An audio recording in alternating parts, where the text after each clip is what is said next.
here in Raleigh. We are going to go ahead and get started here for the routine weekly briefing for Central North Carolina. That will go from today, the 14th of May, through next Wednesday, the 20th. So let's go ahead and get started. First off, we'll give you an update for the drought.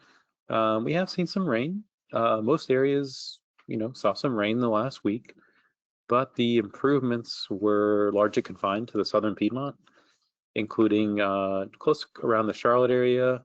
There was the removal of the exceptional drought, so that was a positive thing. And also in that area, stream flows around Charlotte have spiked since the last week's rain. So that's been a good sign. But still across like the mountains, Fontana Lake, it did rise by 2 feet, but it still is further behind its target as we approach the summer months. So some positives and some negatives. At least, the state is no part of the state is in exceptional drought, so that is a positive sign. Kind of the downsides is we still need lots of rain, and right now there's nothing really on the horizon. So we'll go into that a little bit later too.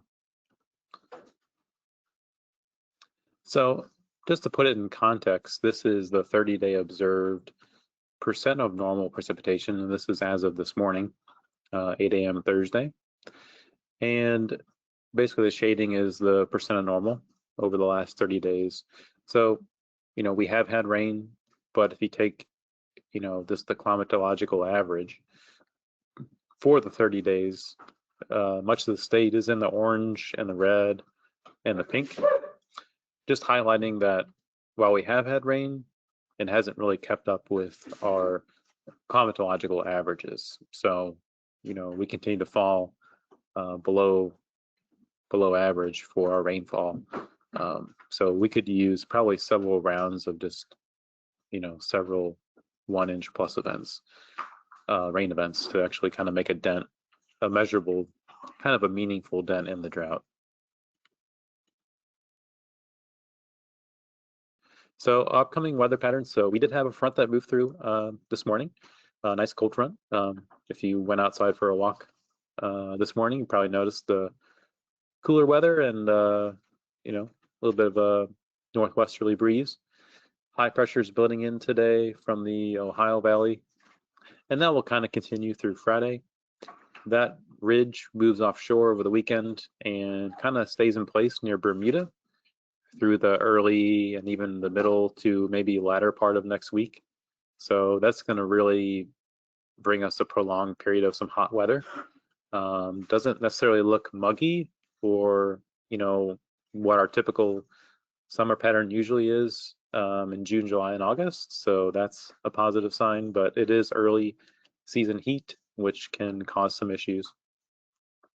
Our shower chances are going to be pretty limited. There's a slight uptick in some showers that could occur the middle to latter part of next week, roughly next late Wednesday, Thursday, and perhaps Friday.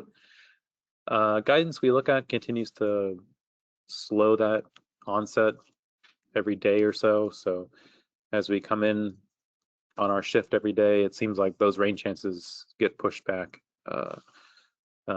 every single day. So not a lot of confidence in terms of rain chances, at least through the middle part of next week.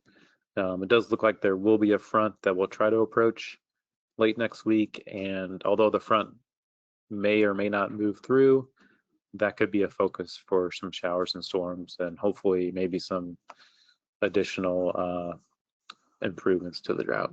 But right now it doesn't look too promising.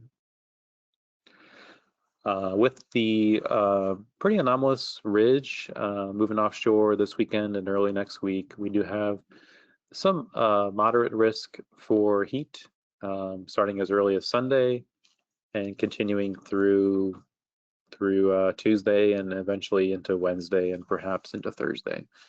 So this level, most individuals will be sensitive to heat, especially those without cooling and hydration. and some health systems and industries may be affected as well in terms of increased heat-related illness related illnesses. This was something we just got courtesy of the North Carolina Department of Health and Human Services. It's basically a statewide heat-related emergency department visits. In April, we had a couple rounds of heat wave that moved through. The hottest day was on the 18th of April, and there was a second heat spell in the latter part of the month of April. So this is pretty much a graph of heat-related illness counts by date during the month of April. And you can see that when we had kind of those two heat waves, there was a quick rise in heat-related illnesses that were going to these emergency departments for heat-related issues. And so really just want to get across here that although this heat next week is not going to be particularly dangerous, the early season heat certainly results in a large impacts for the public. As we go through the summer season, those heat-related illnesses, people get used to the heat, but right now it's a large change from the pleasant weather in the 60s and 70s we have today and tomorrow. So it'll feel a lot different next week with low to middle 90s. So just wanted to point that out. Rain forecast, largely dry, largely void. We have maybe some very isolated storms that are possible Sunday and Monday, but really it's going to be hard pressed to find anything across central North Carolina. In fact, perhaps much of the state. Most of any kind of isolated activity may be confined along a sea breeze or kind of a weak surface boundary, but for the most part, we should be dry. And with that, we have no real severe thunderstorm potential. Pretty much the next 7 days, we may see an increased chances as we get to late next week, and so some of those outlooks may change as we get closer. But right now, just too far out to make any clear distinction there.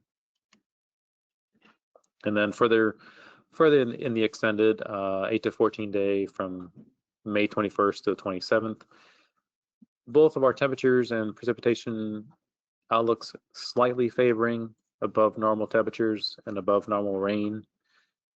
So I wouldn't say the signal is overly strong in terms of the rainfall. So we'll cross our fingers and hope that that trend continues to be potentially more wet. Average highs this time of year, upper 70s in the triad, or yeah, up in the triad, low 80s in the triangle, and close to mid 80s already in Fayetteville.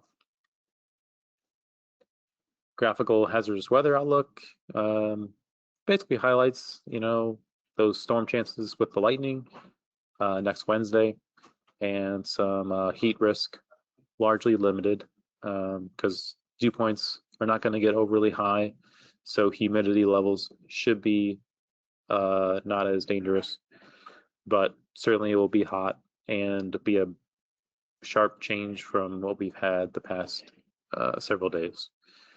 Today there is a limited fire risk, but given the green up around the area and limited gustiness, we should be okay.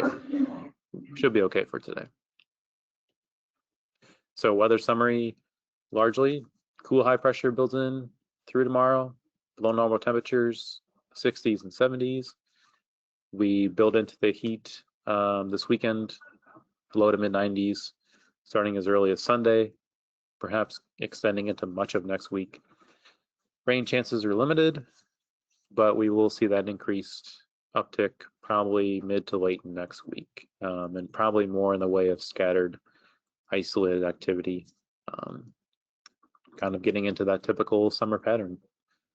Hazard and impacts largely focusing around increasing heat, a little bit increased humidity, certainly not dangerous this time of year, but it is early in the season. So it is worth getting that message across to the public that even though it is particularly not as worse as it would be in July or June. People need to just take precautions.